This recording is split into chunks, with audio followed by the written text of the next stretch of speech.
Morning, family. Oh, what a big family I've got. It's absolutely beautiful. It's great. And how lovely that Wayne says that we can lay everything at God's feet. Doesn't matter what you bring, but we can lay it there.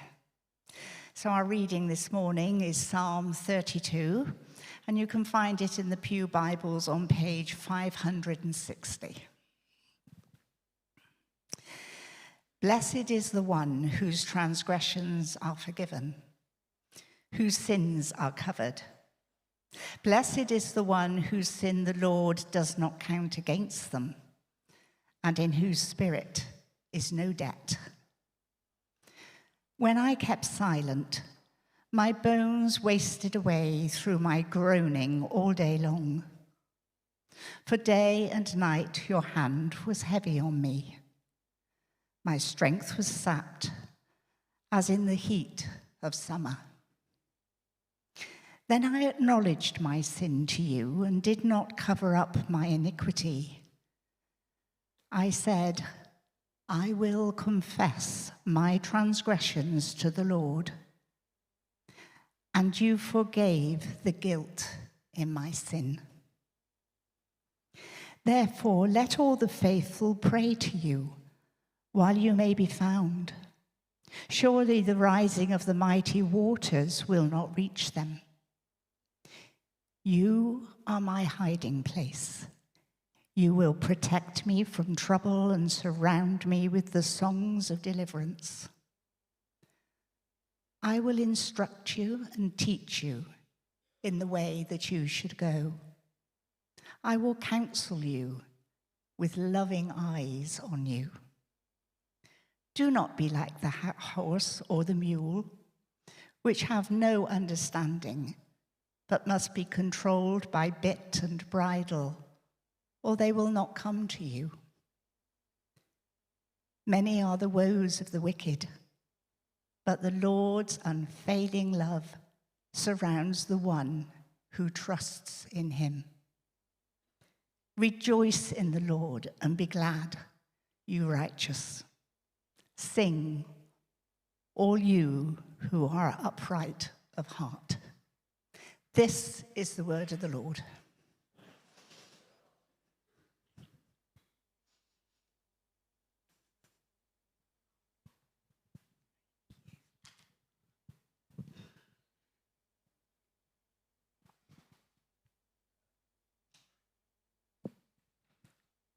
Good morning.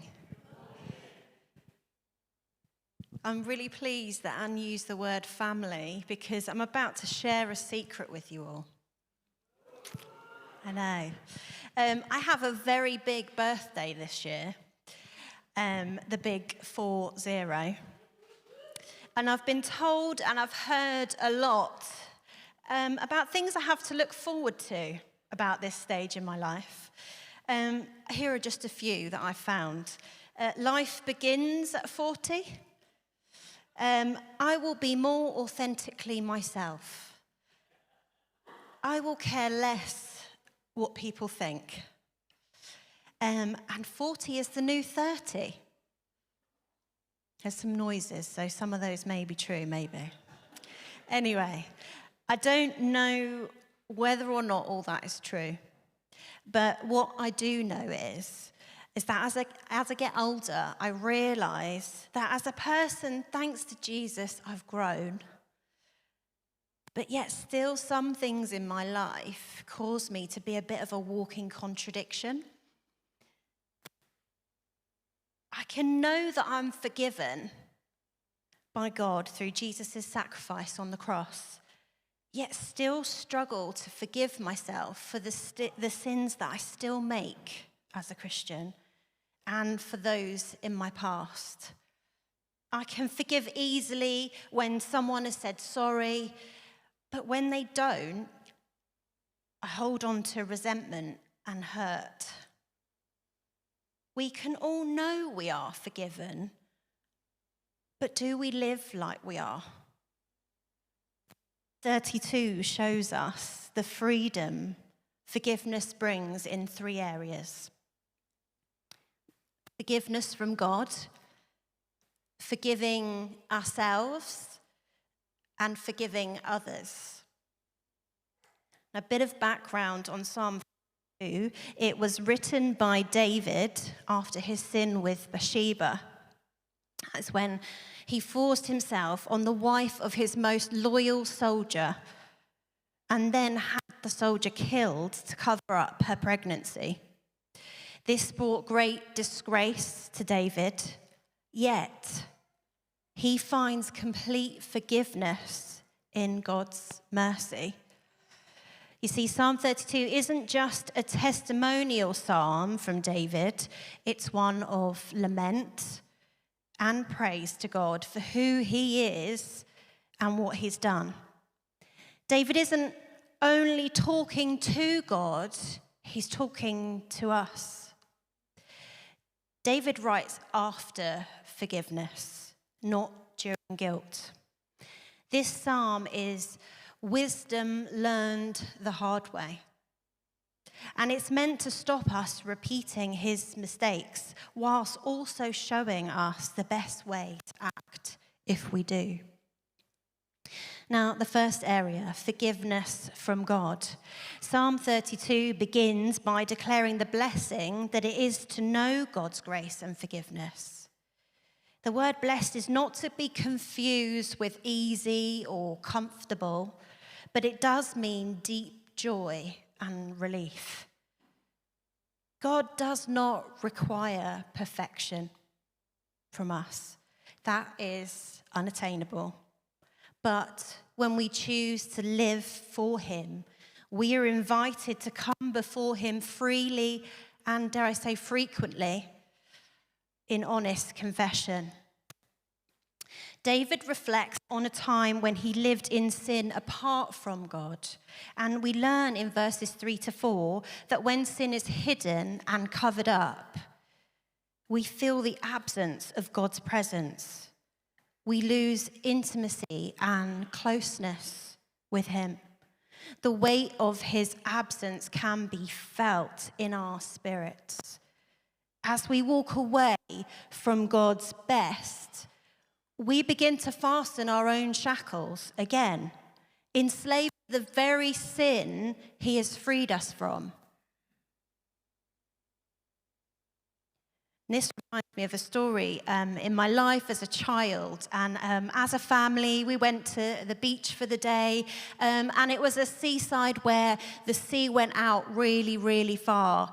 And me and my brother thought, you know what would be a really great idea is if we walk and see how close we can get to where the sea is. We'd been told by our parents not to do this. But still, we thought, you know what, it'd be a great idea. So I think while they were probably busy doing something else, we went for it. A little bit exciting, rebellious, but the further we walked, the wetter and the stickier the sand became. Our feet began to sink lower and lower to the point that it was up to our knees. So that can kind of tell you how far we got to. Eventually, the excitement was replaced with frustration and tiredness. Turning back was hard.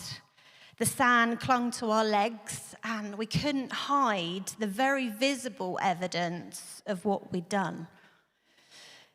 At the end of the day, when we were told to dust off before getting into the car, we could no longer cover it up.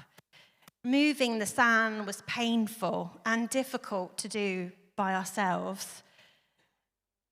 We needed help, which meant what we needed to do was to confess. And after being told off, my mum graciously poured drinking water that she found over our legs to wash the sand off and soothe the soreness that had occurred through trying to rub it off. You see, trying to cover up sin only deepens the weight. Confession brings relief. That picture of my mum washing the sand with the only water she could find, for me, is a true picture of God's mercy. David reminds us that God is safe. He's trustworthy and loving. He instructs and counsels us not from control or fear, but from love. We get it wrong, and God puts it right. So what does this mean for us? It means reflection is good.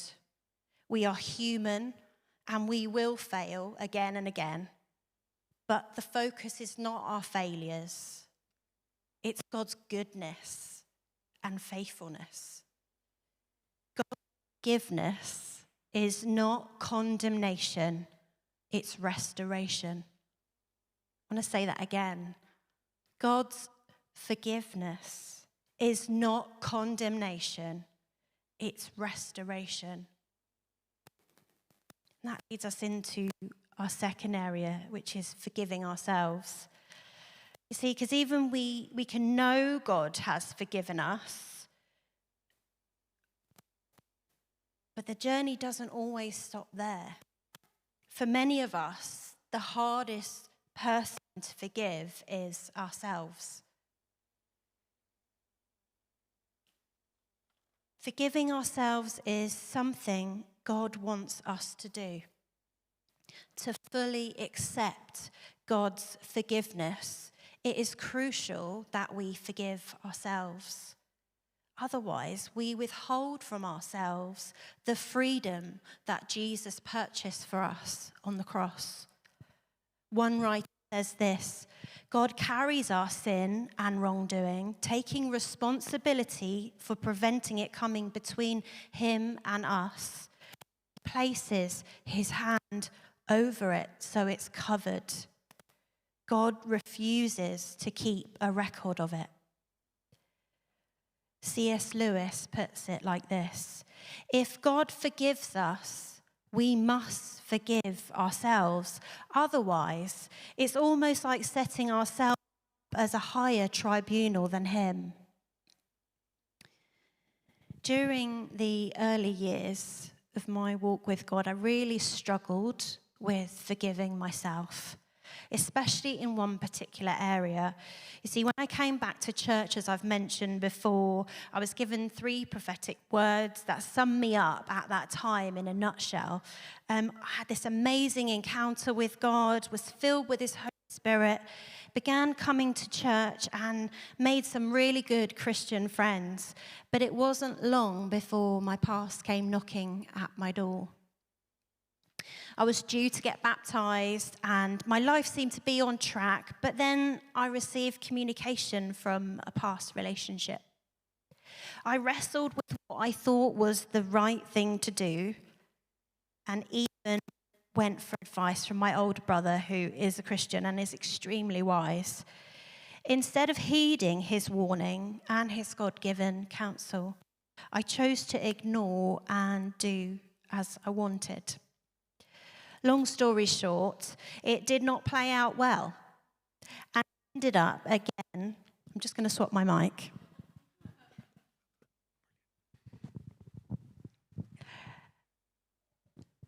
Yeah, long story short, it didn't play out well. And I ended up in the same place I'd arrived at church in months ago. Not only was it a struggle to walk back into church, having walked away again, although I want to say it shouldn't have been or be for anyone. And even though I'd spoken about it with God and asked for forgiveness, I found it hard to forgive myself for walking away again and would regularly feel guilt and shame that I wasn't good enough to follow Christ. Thankfully, one day, God reminded me of the story of the prodigal son. And this amazing bit where the father is so happy that his son has come home that he gives him this new robe and he puts on this lovely ring. And I felt God say to me as I was picturing this, you keep taking off the gift I've given you to put back on your grave clothes. Wasn't what I did enough for you? God's forgiveness is not up for debate. If he has chosen to forgive, who are we to reject that gift? In Psalm 32, 6-7, it says, "Therefore let all the faithful pray to you while you may be found. Surely the rising of the mighty waters will not reach them. You are my hiding place. You will protect me from trouble and surround me with songs of deliverance." A hiding place isn't where we hide from God. It's where we hide with God. Confession doesn't expose us, it shelters us. So, our final area, forgiving others. This is not easy, but as Colossians 3:13 says, make allowance for each other's faults. Forgive as the Lord forgave you. Forgiveness is not an emotion, it's a choice. And that's important to know.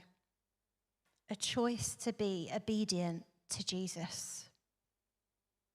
When we invite God into this process, he promises, I will instruct you and teach you in the way you should go. A writer called Lewis Mead says, to forgive is to set a prisoner free and discover the prisoner was you. This has never been truer for me than when I was faced with forgiving some really cruel comments I received from my peers after losing my mum at the beginning of my time in secondary school. After burying this pain for years, it was brought to my attention when a friend's suggestion had come up on Instagram. And I realised that I clearly hadn't dealt with it, as all the feelings and pain I'd buried began to resurface. I knew in that moment what God was asking me to do, and after a very lengthy debate where I stated my case to God to the point I'd worn myself out and had no more tears to cry, at least that's how I felt, I said to God, if you want me to do this, then I really need your help. It was then that I felt a warmth in my heart and a sense of peace. I would love to say that I never thought about those hurtful words ever again, and that when I thought of those people, I felt overwhelming love every time, but that would be untrue. It has required many a prayer cry of pain and hurt, continued decision to act the opposite way to how I feel, as well as many times avoiding what I needed to do. But most importantly, always a need for God's help and a reminder of what Jesus has done and how forgiven I am.